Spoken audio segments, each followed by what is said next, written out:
manejarlas Sí, en gestionarlas, su justa ¿no? medida. Claro, un león, mira qué bonito el león, voy a ponerle la mano. Claro, si no tuviéramos miedo, pues nos lanzaríamos a los leones, por los balcones, o sea, no tendríamos miedo. El miedo nos Una protege. inconsciencia. El miedo es un sistema de protección. ¿Cómo estás ayudando a esa gente?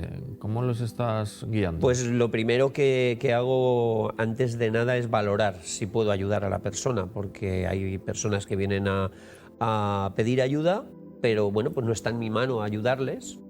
Y hay otras veces que sí que está en mi mano, que sí que les podría ayudar, pero la persona no está totalmente predispuesta.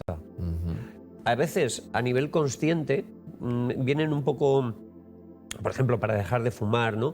Es que vengo a dejar de fumar porque me lo ha dicho, porque me obliga mi mujer. Bueno, pues eso no puede ser. No, Tienes ser que por quererlo voluntad, ¿no? tú, Claro, claro. ¿vale? Porque lo que vamos a hacer es luchar contra algo que tú no quieres.